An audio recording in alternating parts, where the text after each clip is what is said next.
Welcome everyone. Thank you for joining the webinar. Sorry for being a bit late, but we'll be done in approximately 30 minutes, and then we'll open it for Q&A for another 10 minutes, so 40 minutes altogether. So thank you all for attending. First, let me just do a quick introduction. I'll introduce myself briefly. I've been in this industry for about over 25 years. So I spent 10 years in the US. My name is Abraham. I spent 10 years in the US working in wealth management and in investments, and 15 years in Dubai. So all of my experience for the last 25 years has been dealing with individuals just like yourself with their own personal financial needs. Now, the reason why we're conducting this webinar today and now is recently there has been a hype on social media, and there has been a spike in demand for passports by investment or second citizenships by investments. Now, social media has been, we've been bombarded through social media by ads, and this created a lot of confusion. This created a lot of confusion in the process, and which countries to choose, which one is the right one for us, which lawyers to choose, what type of investment is the right one for us, which ones are legitimate, which ones are not. And many companies also, big companies and small companies, jumped on board to assist with this process or to enter this business. And obviously there are very good companies out there, but also there are small companies who are a one-person operation trying to enter the business, and many of us wonder which one is the right company to join. So we have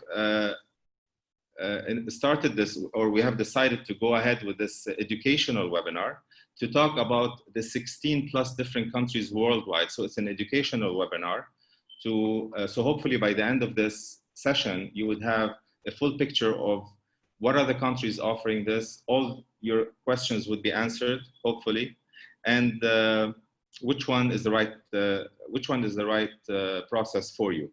Now, many countries have already benefited financially from their programs. Many countries have added to their GDP in recent years. And also, I know many individuals who also have acquired those second passports, and they're using them. I don't know if you noticed in airports, seeing people next to you standing in line holding passports from those locations. So many individuals I know of have already used those, they're using those passports, they're benefiting from them, and some of them also are waiting for the process to go through and acquire those citizenships. Now, each of us has different needs. Some of us need those second citizenships for ease of travel, whether for business or for job requirements or for leisure, and others need it for future family safety and security, whether it's for educational access or healthcare access from Western countries. So different needs, different solutions, and we'll be addressing all this today. Now, hopefully by the end of this educational webinar, you will have enough information to make the smart decision. Now, whether you go with somebody else or with another company or with us, it's up to you. But obviously, we would like you to hire us to do this process for you and assist you with all the steps of the application. Now, we'll have a Q&A session towards the end, and we'll try to answer all these questions. I already have many questions sent to me beforehand. I have them written down, and I see already 33 questions already sent on the Q&A on the chat. So we'll try to address them towards the end. Now I'll just introduce Pablo Ostrick. Pablo is the expert on the subject. He will introduce himself and he will take it from here. So Pablo, I give you the floor and let you introduce yourself. And by the way, this webinar is recorded, so it will be on YouTube. If you need it for later on, you can just email us and we can send it to you. And thank you very much. Excellent. Okay, thanks, Abraham, for the introduction. So let's get going. So the agenda for today, we're going to introduce who we are at Holborn Assets and Holborn Pass. We're going to be discussing what the passport power situation is of different countries around the world, what citizenship is, what residency is, which one is the best solution for what person. We're going to take a look at the Caribbean options and then at the EU residency and the citizenship options. And then we're going to focus a little bit on Portugal. I don't know if I'll be able to squeeze it all into 30 minutes, probably more like 40, but I'll do my best, Abraham. And then we can open the floor to any questions that you have. So just quickly about Holborn Assets. As Abraham was mentioning, there's a lot of kind of one-man band operations who are, you know, trying to, or getting into the business. And with any kind of small operation, you just need to be careful that, you know, it's a firm that you can trust. From our side, you know, we're a global wealth management company. We're established in 1998. We've got 11 international offices around the world, in the UK, in Cyprus, in Africa, in the Middle East, and in Asia. And we have over 20,000 very happy clients, as you can see from our online reviews on Trustpilot. You know, I handle Holborn Pass, which is a division of Holborn Assets. Okay, so I'm responsible for our citizenship and residency by investment division. From my side, I'm qualified in advanced wealth management with a Chartered Institute for Securities and Investments, similarly to Abraham. But additionally, I'm qualified with the Investment Migration Council in Geneva in investment migration. Okay. So I think a good place to start the discussion is, is to understand the different passport power worldwide of different countries. And there are many ways to say, okay, how is a passport better than another? But the main one is based on the number of visa-free countries that particular country can access. So the countries in blue, in this case, and the darker blue, can typically access 180 countries or more visa-free. Okay, and these are, you know, the more developed countries, the typical Western countries with Australia, Singapore, Europe, and North America. And the countries in grey would typically have the weaker passports. Typically, they're emerging markets, less than 100 countries that they can visit visa-free, and the countries in grey actually less than 40 countries visa-free. Okay, so by definition, emerging markets are more volatile, and not only for global mobility reasons, but also for just to deal with risk, geopolitical risk, and further opportunities. Our clients can come from any of these countries looking to either get a plan B or move to one of the countries in the darker blue. If we look at this a little bit more in detail, we can see that the full ranking of pretty much all the countries and territories in the world. And topping the chart with 191 countries and 190 countries visa-free is Japan and Singapore, meaning that Japanese citizens can travel to 191 countries visa-free. And the first column is mainly European countries, with the United States there, for example, at 8th, Australia there as well. In the second column, we start to see a few of the Caribbean countries, the UAE. And then in the third, fourth, fifth column, we start to see Africa, Asia. And then what's particularly interesting for today's webinar, since we're talking primarily to Middle Eastern investors, are the countries in the Middle East, right? And you know, most of our clients, you know, they typically can access, you know, 20 to 40 countries visa-free.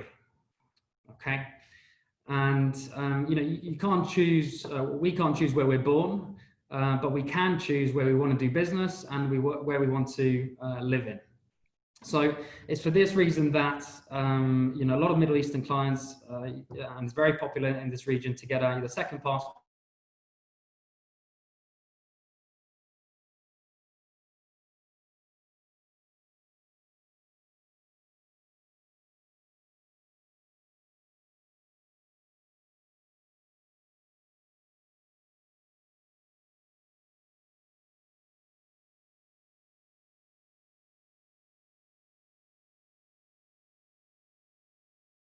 Get an Indian passport. You can marry into a passport if, for example, in Portugal, you marry a Portuguese person for for 3 years, you can get a Portuguese passport. You can go to Australia or to Canada for 5, 6, 7 years and work there and get a passport that way. Or you can get a passport residency through investment, and that's what we specialize in at Holborn Pass.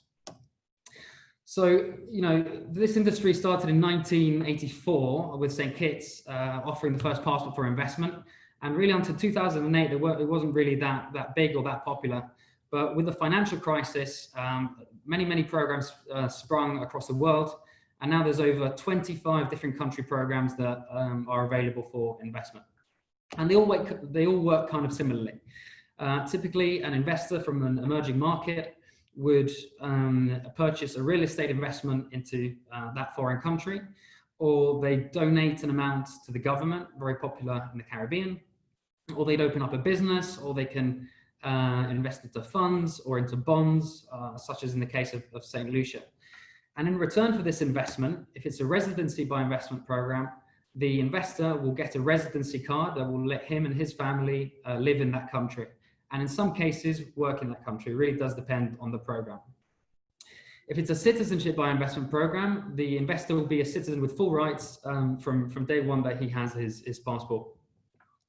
And as we were saying, you're not alone looking at this. Every year, over $21 billion is invested in terms of foreign direct investment in this industry. So the first question I ask when I sit down with clients is, okay, what is your goal, right? What are you trying to achieve? Why are you looking for a second residency or second citizenship? And that's the first question. And really based on that, then we advise in terms of, okay, what's the best jurisdiction? What's the best program? And what's the best investment in itself? From my experience, I think 90% of our clients are looking to do what's best for their children. They're looking to increase the opportunities that the children would have for education, for just in general security and work. However, there's many other options by which you can or that can be your main driver. For example, just having a plan B, a second home away from home. You could be happy where you live, but plan for the worst and hope for the best.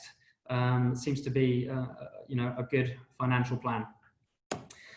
Many other clients do it for the visa-free travel, whether it's for business, whether it's for just progressing in their careers, and maybe having the wrong passport doesn't let them just hop on a plane and go to another country for work or for pleasure. And other reasons to do it can be for healthcare and for retirement. They usually go hand in hand. Having the option to just go and live in Europe, for example, or in the United States, and retire there. And then finally, some people also look at this from the tax benefits that some countries have to offer. So this slide here shows 16 country programs that we work with at Holborn Assets. We actually work with about 18 of the 25, because these are the most popular ones, but we literally ran out of space to fit them all into the one slide. So I'm going to start with the citizenship programs, the passport programs. I'm going to start with the first 6 countries that we got there: Antigua, St. Lucia, Dominica, Grenada, St. Kitts, and Vanuatu. And they're all quite similar programs, and to an extent, they're similar countries. 5 of them are in the Caribbean. Vanuatu is just there in the South Pacific. All of them are either a small island or small groups of islands, and typically they've got 50 to 100,000 residents and nationals. So why do these countries have really strong passports? Typically they can access 140 to 150 countries visa-free. The reason for that is because they're such a peaceful country. They have such small populations that they don't represent any sort of immigration risk or any kind of risk to other countries opening the doors for them to come in. These passports are very, very popular in the Middle East. And the reason they're so popular is because we can get a passport typically within 5 weeks in the case of Vanuatu, or in other jurisdictions, maybe 4 months, 5 months is a very reasonable period to wait. They also happen to be the most cost-effective passport that you can buy. Typically, for a single applicant, we can get your passport for $130,000, without having to visit anywhere, right? From the comfort of your home, you can, assuming you pass, you know, the due diligence requirements, we can get you a passport that lets you travel the world visa-free. There's basically two options, as you can see on the screen. You can either do the donation, meaning that you don't see that money back, it's just money that the government's going to use for their development, or you can do the minimum investment option, and we'll be showing a video for that for the Grenada option. So these passports are good, as I was just mentioning it earlier, to find a quick solution to visa-free travel that is going to last you for your whole life, maybe for your whole family, and they're going to let you open bank accounts, open companies, and have that insurance that at any point, should anything happen in your home country, you can just, you know, get on a plane and leave. Additionally, the Caribbean countries, you can reside in any of the 15 CARICOM English-speaking nations. Okay, so even if you have a St. Kitts passport, you can reside in St. Lucia, for example. Just as when we're looking at visa-free travel, which is the main benefit really for the Caribbean countries, it's good to compare, you know, to what it is that you have back at home. So I understand a lot of our listeners today are Lebanese. And so the countries in green would be the 40 countries more or less that Lebanese can travel visa-free to. And if we compare that to Grenada, which as we were saying is a small country there in the Caribbean, Grenadian citizens can travel to 145 countries visa-free. They can go to the UK for 6 months, go out for a day, go back for 6 months, and pretty much do that indefinitely if you wanted to. You can travel to Schengen visa-free, to Russia, to China, Hong Kong, Singapore, and also typically you can get your 10-year multiple entry visa into the US, into Canada, and the 12-month e-visa into Australia, no issues. So you really become a global citizen when you have one of these countries' passports. I think now what I'm going to do, I'm going to show a video of Grenada, of the investment option, just to give you an understanding of that. And Grenada is very unique compared to the rest of the other 6 Caribbean countries, because it has the E2 treaty with the USA, which means that a Grenadian national can open up a business and go and live in the USA in a period of about 2 months. Okay, so I'm just going to share. Well, as you're sharing, Pablo, here, Yeah. if somebody wants to go and immigrate to America, obviously, if they want to get an investment visa, it costs a lot of money. But if they go through the back door from the Grenada citizenship, and then they would just open a small business and they're in through a work business visa, right? Yeah. Yeah, I'll just play this video and then I'll go exactly into that, because that's the main benefit really of Grenada. Okay. So I trust you can see the video. Let me know if you can't. Kimpton Kawana Bay is a 5-star luxury resort in Grenada, which is located at the southern end of the Caribbean chain of islands. The island has an idyllic climate with year-round cool ocean breezes and a mean temperature of 29 degrees Celsius. Grenada boasts a strong export and tourism economy and is home to St. George's University, one of the world's largest American accredited medical schools. With daily direct flights from a number of major cities, travel is convenient and stress-free. Grenada is a safe, unspoiled tourism destination which offers beautiful forest scenery and pristine beaches. Its population is also friendly and welcoming. Kimpton Kawana Bay is ideally located on Grand Anse Beach, voted by Condé Nast Traveler as one of the world's best beaches.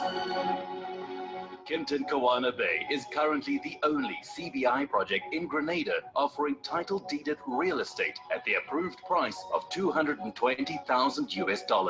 Suites and studios are for sale through the Grenada Citizenship by Investment program. Purchasing at Kimpton Kawana Bay provides hassle-free ownership with no annual out-of-pocket fees. Planned to open in 2020, the resort will be operated by Kimpton Hotels and Restaurants, which is part of the Intercontinental Hotels group of companies. Citizenship by investment in Grenada is a fast, efficient, and straightforward process, taking as little as 120 to 150 days to process. Grenadian citizenship provides many benefits, including visa-free travel to over 140 countries, and significant reduction of tuition fees for Grenadian citizens who reside in the country for undergraduate degrees at St. George's University. Grenada has a source-based income tax system that does not tax worldwide income, nor do you pay any wealth, gift, inheritance, or capital gains tax. There is no interview, education, language test, or management experience required, and dual citizenship is permitted. Grenada is an E2 visa treaty country with the USA, meaning approved E2 visa applicants are eligible to start a business and live in the USA with their family. Processing time for the E2 visa is usually 2 months. Citizenship by investment at Kimpton Kawana Bay is fast, financially sound, and provides global access opportunities that other CBI programs around the world simply cannot rival.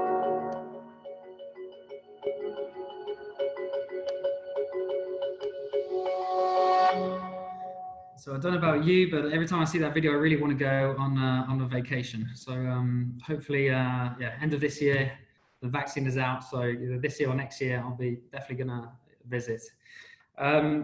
So that's just a quick video summary of the Grenada citizenship program for the real estate option, right? So typically you invest, it's $220,000 with you know, government taxes and all that. You're looking at around $300,000 investment, and then you are eligible for the E2 visa treaty. So the E2 visa treaty is a treaty that the US has with certain countries. Grenada is the only one that has in the Caribbean.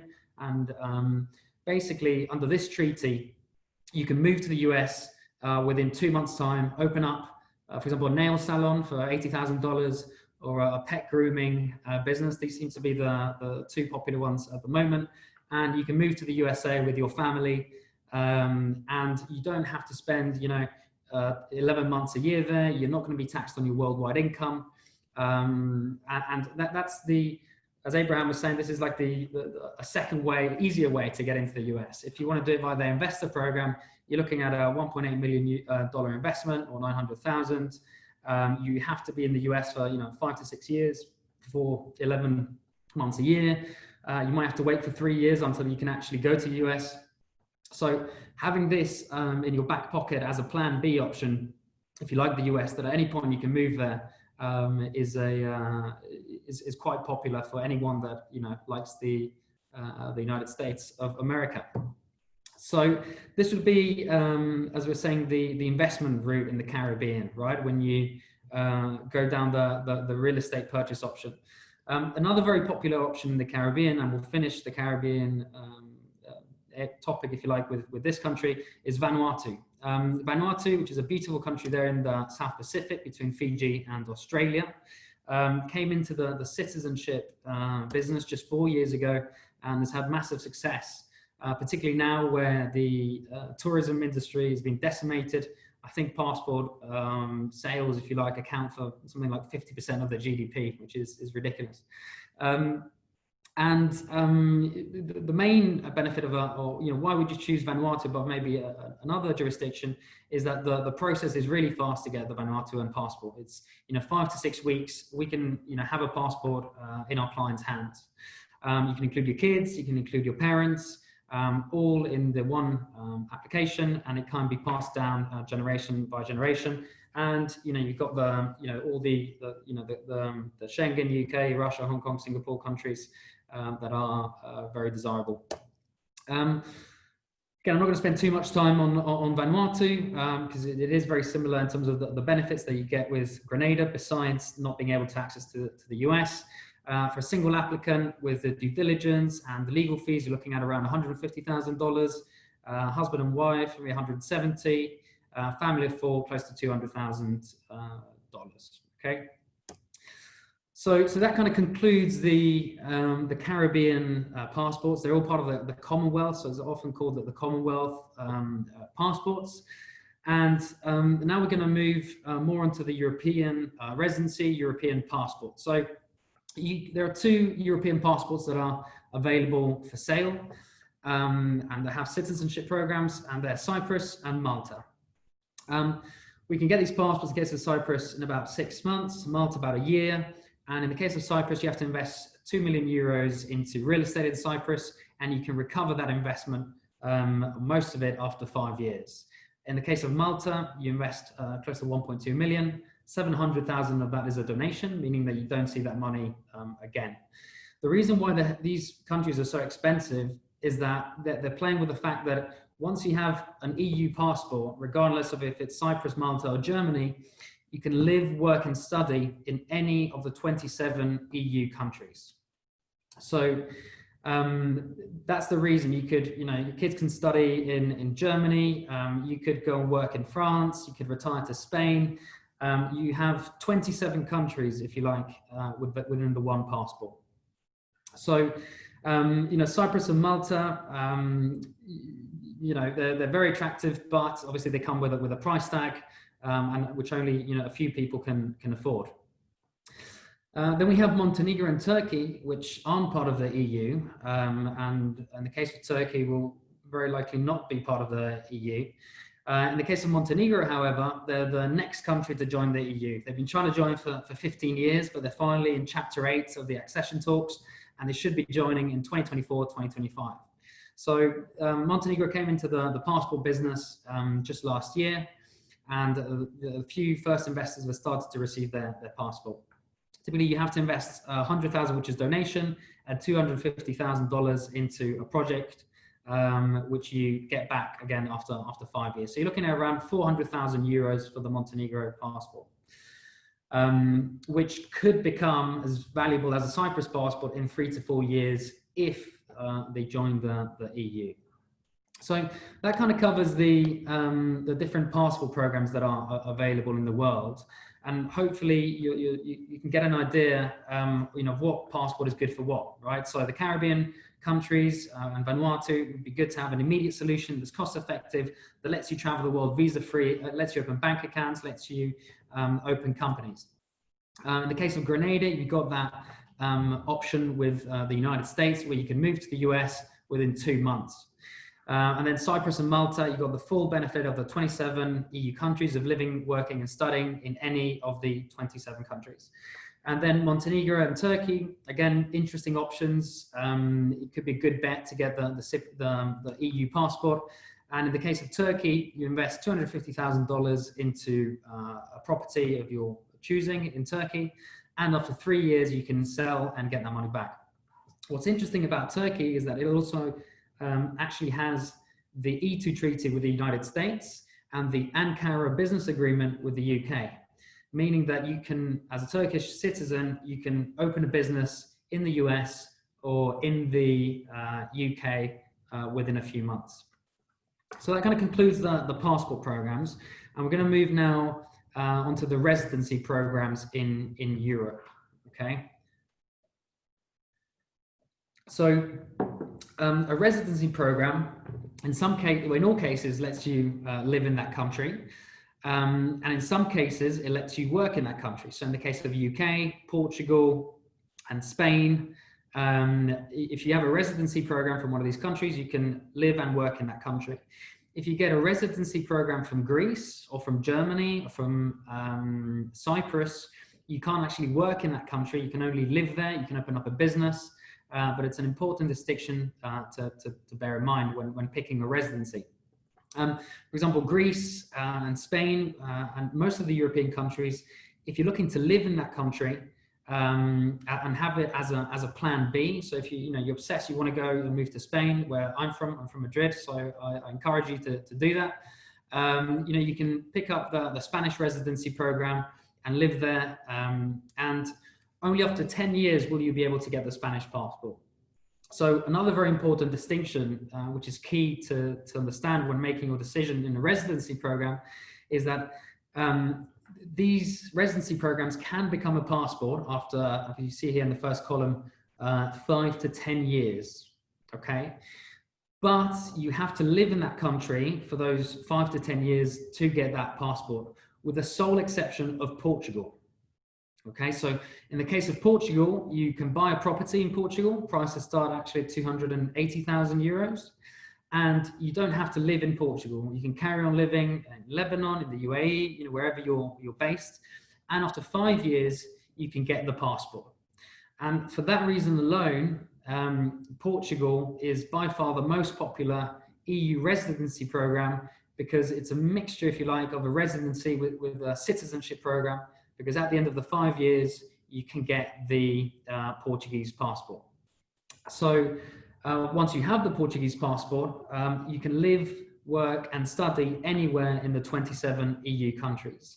So for that reason, it's incredibly popular. It can save a lot of money, for example, for tuition. If you have young children, this program is probably interesting for you, because once you have an EU passport, you can qualify for EU university rates and pay, say, 1,000 euros per term for university in Germany, a university in Holland, in Ireland, in Malta, in France, in Sweden.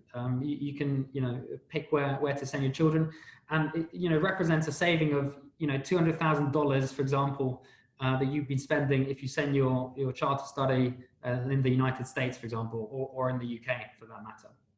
So for that reason, just to summarize that again, in Portugal, you don't have to live there to get the passport. You just buy a property, and after 5 years, you can get the passport for your whole family and reap the benefits of the 27 EU countries. So we don't have, that much time today to cover every single country. So we're going to focus now on Portugal, as it's our most popular program here in the Middle East. And about 80% of our clients, particularly those with families or who want to maybe retire to Europe, end up going with the Portuguese program. This is the beautiful city of Porto, the second biggest city in Portugal, in case you haven't been to visit. I'm from Spain, so I feel like a bit of a traitor, promoting Portugal this much, but the program is just, a lot better for investors, because in Spain you have to live there to get the passport, right? And also Spain doesn't allow dual citizenship, which is an interesting distinction to make, and Portugal does. So, just a quick summary on Portugal. Portugal has the third lowest crime rate in the world. It's a very peaceful country. It's often voted as the most welcoming country for expats, and they do a lot of things to, by reducing tax, as you can see in the 10-year non-habitual tax regime exemption, that encourage people to go to Portugal and live there, or spend money there. They have the 12th best public healthcare system in the world, comparing that to the UK, for example, which is 18th, 16th best education system. And for 3 years in a row, it's the best retirement destination, because over 300 sunny days a year, good value for your money, good food, that kind of stuff. Portugal introduced their golden visa program in 2012, following the financial crisis, to really help to bring money into the country. And by making that small tweak compared to the rest of the European economies of not having to live in Portugal to get the passport in year 5, they've managed to get over 5 billion euros in terms of foreign direct investment into Portugal. The image there on your right is a beautiful city of Lisbon, the capital of Portugal. And as long as you're a non-EU citizen and you don't have a criminal record, we can get you Portuguese residency, and after 5 years, the passport. You can include your children under 26, parents over 55, over 65, no issues. Over 55, we just need to prove dependency. And the conditions for you to get the Portuguese golden visa via investment are the main one that started in 2012 was to invest into any real estate of your choosing. And you have to bring in 500,000 into Portugal, which is a very important distinction to make. You can't mortgage that amount. You have to come in with that 500,000 euros cash from your accounts or your finances, wherever you're based. And you have to keep that investment for 5 years. Now, in 2016, they introduced 2 new categories, if you like, or 1 new category, with 2 variations, which was if invested into refurbishment of a building that was 30 years or older, that amount dropped from 500,000 into 350,000, particularly, this is for, what's the word, you know, city-like places like Porto or Lisbon. And that drops a further 20% to 280,000 euros if it's in a low density area, okay? And so those are the three main categories, and we see maybe 3, 4, 5% of people that invest into a fund that you typically have to maintain for 7 years, that invest into Portuguese companies or into Portuguese real estate. Now, once you get your golden visa, which takes about 10 months to get, and we help from beginning to end, you can live and work in Portugal, okay? You don't have to, but you can. You can travel freely within the 26 Schengen countries. You can spend up to 90 days in each Schengen country without any problems. You can establish a business. For any entrepreneurs out there, you can open up a business in any of the Schengen countries, not just in Portugal, from day one. And then if you move to Portugal, you can benefit from a low tax regime benefit, which is called the non-habitual tax. This is only if you move to Portugal, right? A lot of people here get confused saying, okay, am I going to get taxed on my worldwide assets? No, Portugal operates a residency-based taxation. So if you're a resident in the UAE, you're going to pay taxes in the UAE. If you're a resident in France, you'll pay taxes in France. And if you're a resident in Portugal, then you'll pay taxes in Portugal. And then you can access the healthcare, the education, and if you, in Portugal, you contribute for 13 years into a pension, you can get a state pension by the government. Now, 90% of our clients, what they want is to get the passport. I'd say 99% of our clients want is to get the passport in Portugal. So you get the residency cards at the start. You renew them every 2 years, in year 2, and then in year 4. And then in year 5, you request the citizenship, okay? And in year 5, you can request the citizenship or you can request the permanent residency. If, for example, you're Chinese and your country doesn't allow you to have dual citizenship, so you keep your Chinese passport and you have the permanent residency in Portugal. But again, most of our clients will want to get the passport, and that'll be the prime motivator for them to get the passport in year 5. There's basically 2 conditions that need to be met for you to get your passport.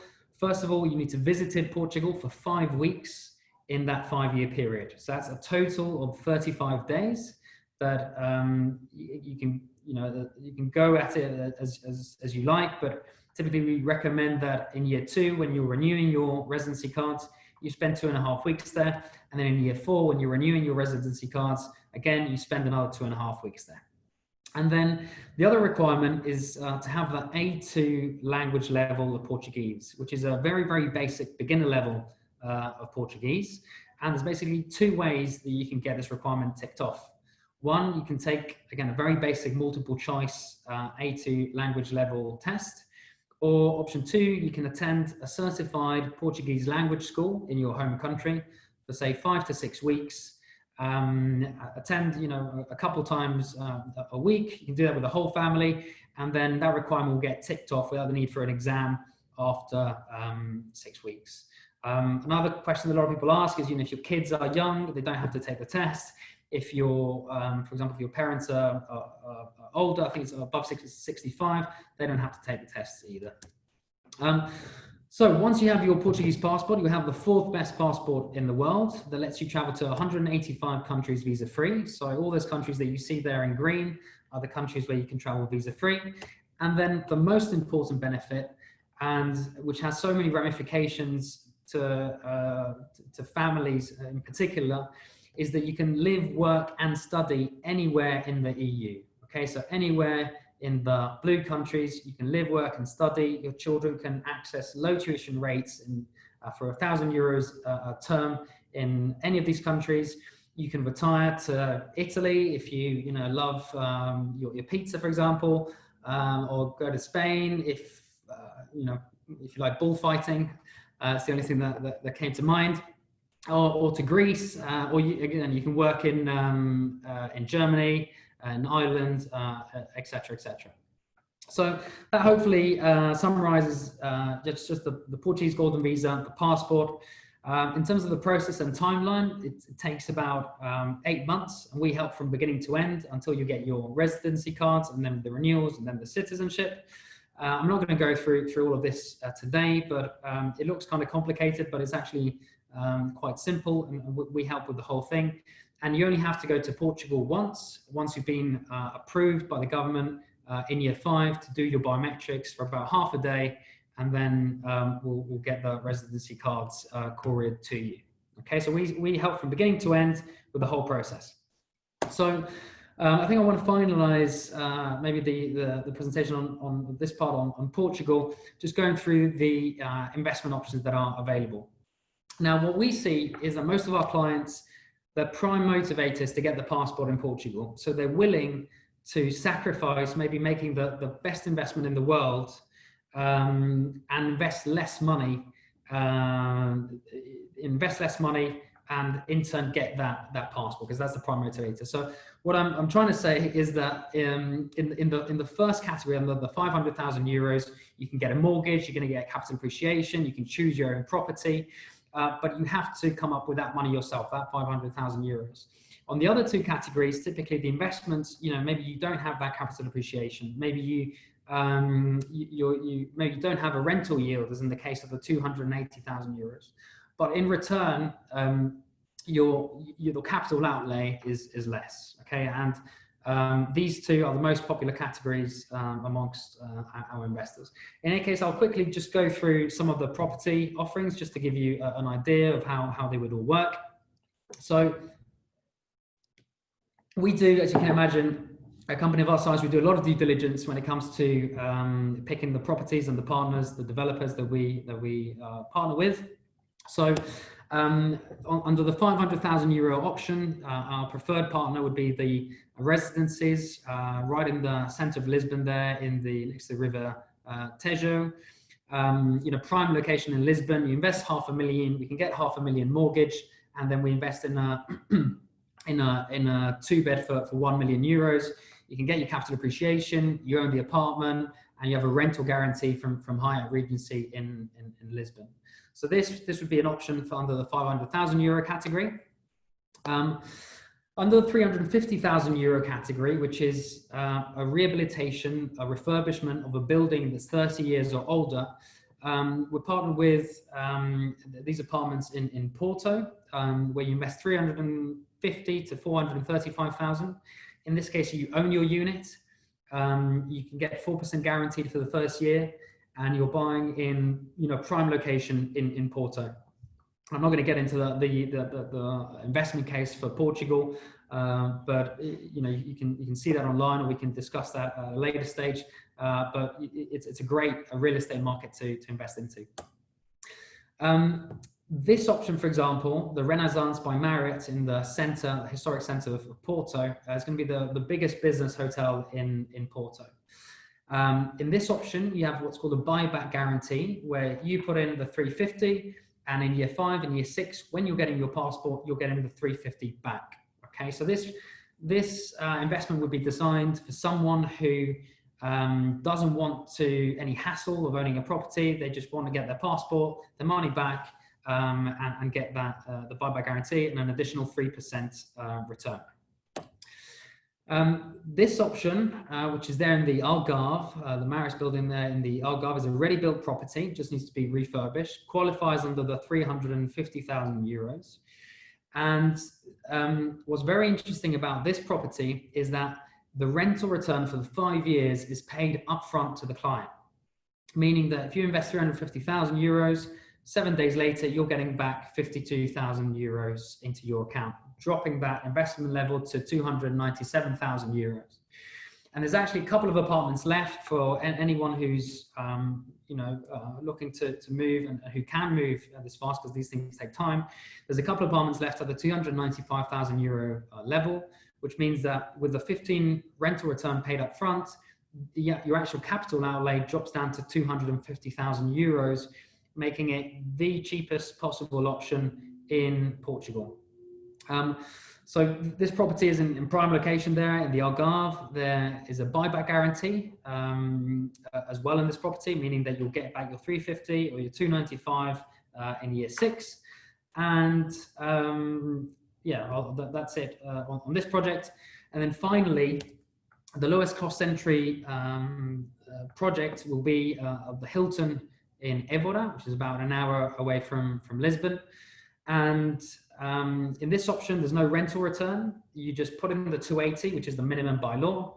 And then in year 6, when you're getting your passport, you get the 280 back. Okay, so that's a bit of a summary of all the different options that are available in Portugal. And you know, our last 2 options are probably the most popular, but it really depends on each developer. So as a bit of a summary of everything really that we've discussed today, and obviously there's a lot more to talk about because there's so many factors that can influence the decision for you to take out a second residency or a second citizenship. As a high level, the programs in the Caribbean are perfectly designed for someone who wants a quick solution for them, their family, that enables them to travel around the world visa-free, open bank accounts, open companies. In the case of Grenada and Turkey, you have that additional option that you can relocate to the United States within 2 months. So if someone wants to move to the USA, we can do it, and we can get it done in, you know, a total of 6 months' time. In the case of the EU citizenship, you can live, work, and study in all the EU countries. Again, Cyprus and Malta comes at a price tag. Montenegro and Turkey is a nice kind of in between. It's not really an EU, it's not an EU country, but in the case of Montenegro, it might become an EU country.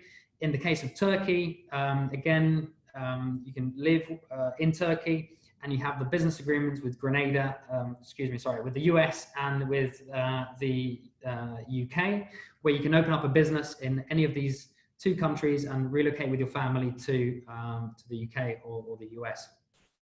In the case of the residency programs, these are designed for people who are looking maybe to move to that country, maybe to work in that country, maybe as a retirement, for example, in Greece. That's quite common. And in Greece, you can make a great investment, you know, for 250,000 euros. There's great value in Greece, and get that permanent residency in the EU. As I highlighted before, the reason Portugal is the most popular residency program is because you don't have to live in Portugal to get your passport in year 5. Okay, you just buy your property, and after 5 years, you get the passport.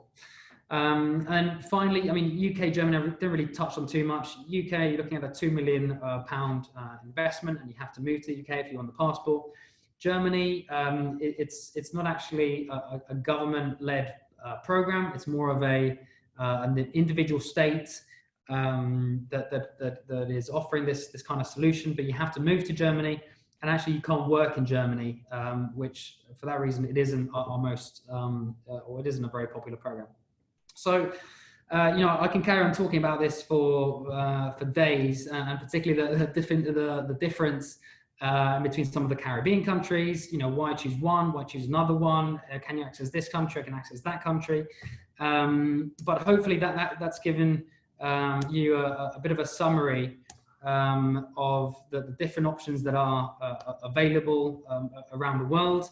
I know I focused quite a bit on Portugal, but the reason I did that is because it's is where we see the most demand, particularly for Middle Eastern buyers, because of the reasons that I mentioned. But maybe over to Abraham. I can see there's a lot of questions coming in, so over to you. Yes, thank you, Pablo. That was very comprehensive. That's probably the only time I've seen you speak so fast in such a long time. You had to drink water at least 3 times during the presentation. Thank you very much. Now we do have a lot of questions. Some questions were sent before. We'll try to have the next 5 minutes just to answer them because we're running out of time. There are some questions that are overlapping regarding taxes and if you're a citizen of that country, or if you apply for the visa from the start, would you be liable for those taxes? And once you become a citizen and you're not working in that country as an expat, would you be liable for those taxes? I don't know if there is a straightforward answer, Pablo, for that, or should we individually have them ask us separately later? Is there a general answer for that or specific for each country? Yeah, I mean, tax can be complicated, but in all the jurisdictions that we've mentioned, they operate a residency-based taxation. So what that means is that unless you're living in that country where you have the passport or where you have the residency, you're not going to be taxed from that country.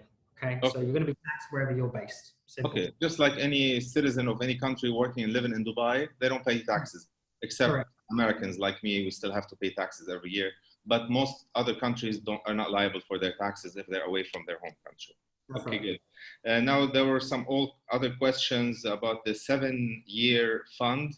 There was a fund. I think this will take some time to explain. This we can go through it separate. What do you say to that? We've got a couple of fund solutions. We can send that option to this individual separately. It's more maybe for a sophisticated investor that's looking to do the fund option maybe in Portugal. But yeah, we got options there. Okay, and I think this was answered already regarding the some take donations, some it's an investment. Like Cyprus is a combination, right? 1.2 million. Part of it is a donation, the rest is an investment. So it depends on each country, right? Correct. Okay, so some of the money will just be gone and some of it will... Now, another question about the total cost. And this is a very good question because a lot of the people that I know that have attempted to do this process with other companies, they're surprised with costs. Some of them, they say, okay, this costs 150 and then it starts climbing up as they start investing. So this is something that a lot of them are, not all, but many of the people that I know have started this process with other companies are facing. Some of them are facing issues with their lawyers, but this is a different subject. So what do you say to that in terms of like overall cost and surprises and pricing? Yeah, so it's important you know all the costs off from the start, right? So if you're looking to get a Caribbean passport, you're looking at $130,000 more or less, all costs included for one passport by the donation route. If you've got a family of 4, you're looking at about $180,000 with Antigua and Barbuda. That'll probably be the most cost-effective pricing that you can get, and that includes all fees. If you want to go down the real estate option, family of 4, probably Antigua, Dominica are your best bet, and you're looking at probably $275,000 cost, out of which you're going to get $200,000 back in year 5. So maybe it's a net cost of $75,000. And then the other jurisdiction. Sorry?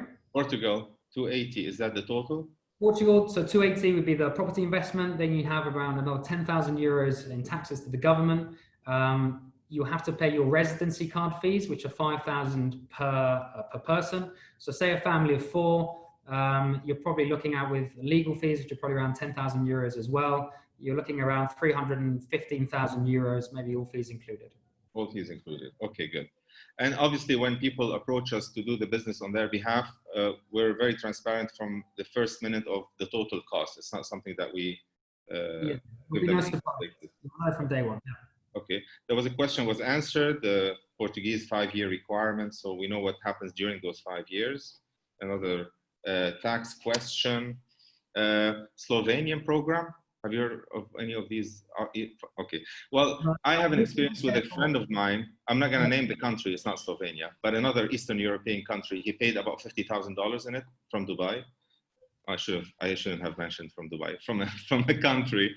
It ended up being a diplomat's personal initiative. It wasn't a country initiative. It was a diplomat's individual initiative.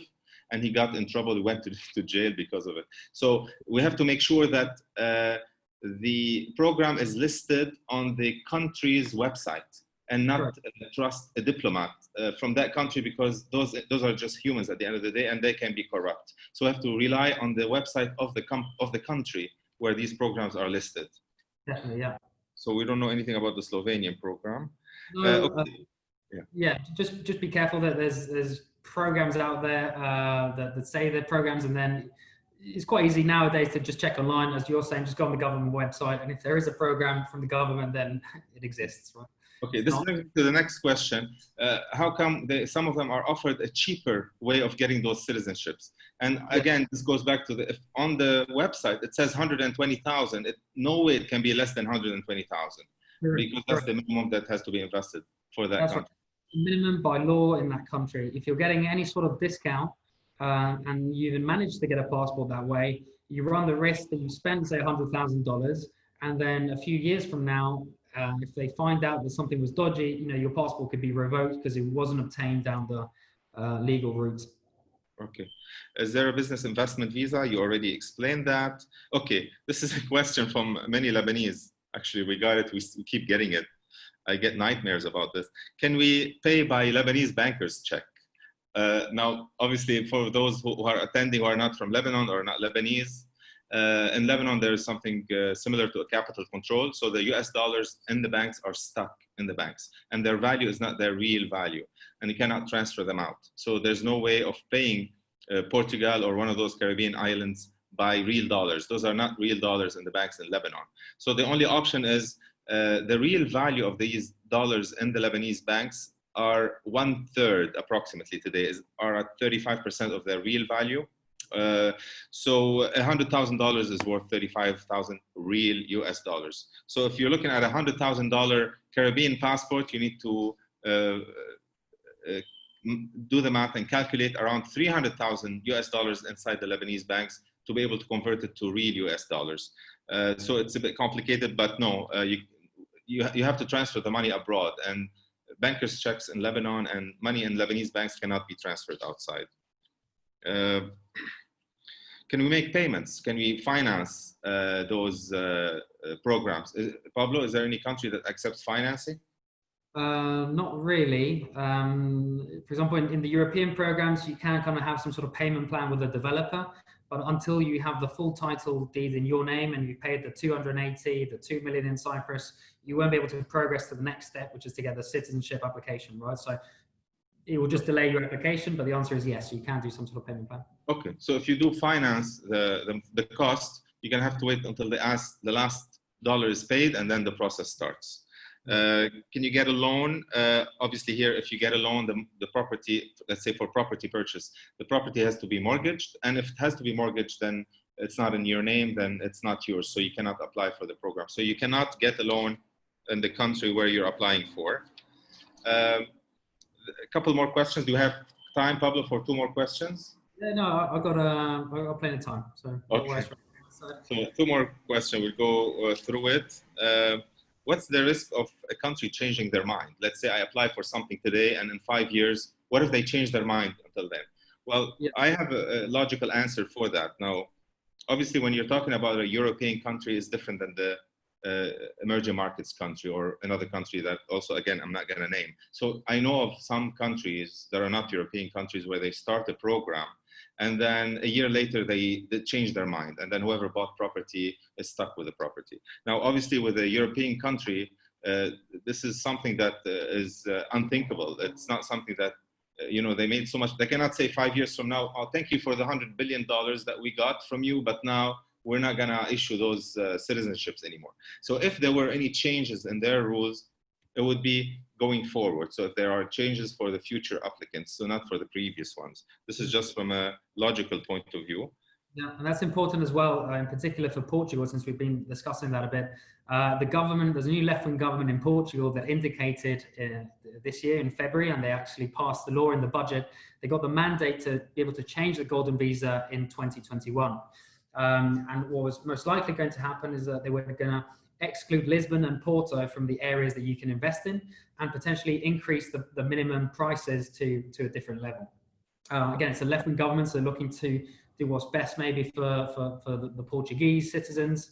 Now with COVID-19, this has been delayed a little bit.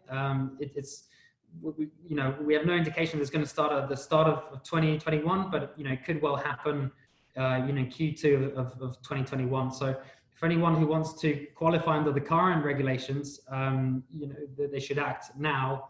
And because, just going back to your question, if they bring in any new regulation, it will be for any applications going forward from, say, mid-2021, and you have the full 2 levels of legal protection. You have the Portuguese constitution that's based on Roman law, that would give you that right that you can't change something from the past, and then you have the EU level of protection as well. So, okay, thank you for that.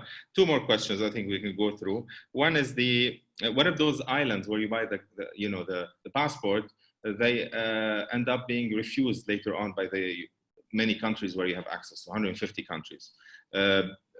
what if they're not accessible anymore like before, or popular? Like, well, in answer to that, they have a filtering process. I mean, from my side, whomever invests and acquires those citizenships from those islands, those passports, those are high net worth individuals, and they've been vetted in terms of like their background, if there's any money laundering involved. There's a process for these islands to take on people, to take them on board.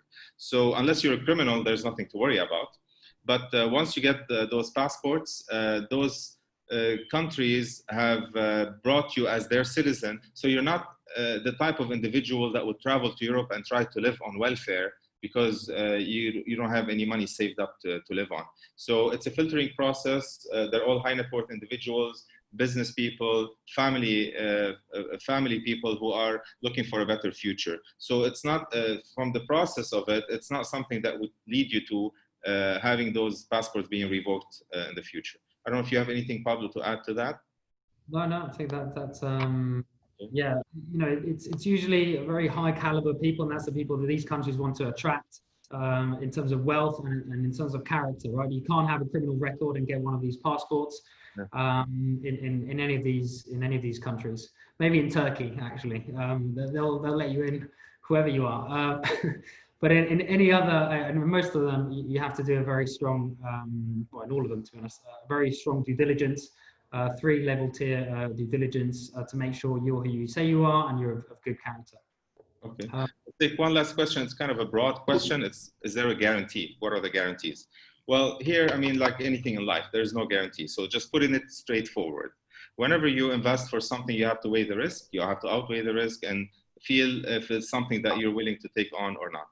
Like when you buy a property, when you put money with a developer before they end up delivering you the apartment, is this a proper developer? Are they going to deliver the merchandise or not?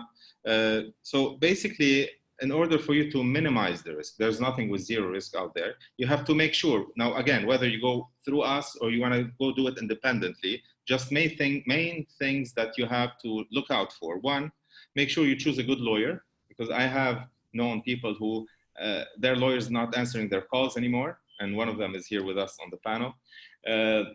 Some people, their lawyers kept asking for more money, more than what they have asked for initially. So this is one thing you have to make sure you choose the right lawyer. Another thing is when you choose the investment, you want to make sure that you're with a developer who delivers the property. And even if the property is ready, you want to make sure you're there to buy the property from the true owners of those properties, because you don't know the loopholes and legal ins and outs when you buy real estate in different countries. So property-wise, lawyer-wise, the company that you hire to help you with the process, you want to make sure they know the applications in and out of all the countries that are, or at least the one you're applying for, because any mistake there, even though you might be saving some money, but it's like, you know, when you want to build your own house, if you hire a cheap engineer, a small mistake of a wall that has to be changed location will cost you what you have saved. So when you hire a company, you make sure that they have done it many times, and they have filled out those applications many times, and they know how to process it right from the first time. And yeah, those are the. Just going to add to that, to what you're saying. And what we or how we can add value and minimize that risk is that, first of all, we've done the due diligence on, you know, maybe 50 different projects, and we've chosen the ones that the developers are strong, they've got a track record, and they do what they say they're going to do. And with the lawyers, we only work with lawyers that have 100% success rate with the applications. So again, that really you know, makes sure that, you know, you don't make any mistakes, right? Sure. And again, like I said, we're not the cheapest out there, but we're the ones who do it right. You will find cheaper lawyers out there, cheaper people doing it for you, but it's up to you to choose which one you want. And last thing, Pablo, there was a very popular slide that you shared. It's the comparison table. I have many questions that are asking if you can share it again. So obviously, we can share it with whomever wants later on. You have the contact details. If you have been invited by an individual, please contact this person. If not an individual, you can just ask for Abraham. My name is there. And I'll be happy to assist you, Pablo and I. We can have a Zoom meeting and explain more and go through any questions you might have. Definitely. I think there's a couple more questions. Maybe we can, they're on the chat. Yeah. Regarding Portugal, if it's can it be a joint investment? It can be a joint investment with your wife. It can't be a joint investment with your brother or your friend. You'll have to do separate investments, separate, say, €280,000 investment times 2 for you and your immediate family members, i.e. your parents, your wife, husband, and your children. And then your brother, for example, would have to do for his family as well. And then regarding Turkish citizens living in Turkey, paying tax income from outside of Turkey, again, it could be a bit of a complicated tax question. I believe you would have to pay tax in Turkey on maybe income that you're earning outside of Turkey, but I don't know how many Turkish citizens would be doing that today currently, is my guess. But again, any other questions at this stage? I think we pretty much covered all of them, right? Some details about the UK investment. It's a £2 million investment into either shares or bonds in the UK. It gives you residency in the UK. You have to keep that money invested, and you have to live in the UK for 6 years to get that passport. So that's how that works. I think that's pretty much it, right? Unless anyone else has got any other questions. Okay. Well, thank you, Pablo. Now, I've been a typical Lebanese here. I said we'll finish in 45 minutes. We finished in over an hour. Sorry for that. You told me half an hour, so I try to hurry through, but yeah, there's a lot more content. So obviously we had a very good attendance, many valuable questions. Again, we'll conduct those webinars. Hopefully we'll try to conduct them once a month. And you'll be invited again if you like to attend, or if you have any friend who you think might be interested in a second passport or second citizenship. You can go on our website, holbornassets.com. We have many other services and products we can offer as well. And hope to see you soon, and have a good evening. Thank you very much, everyone. Thank you. Take care.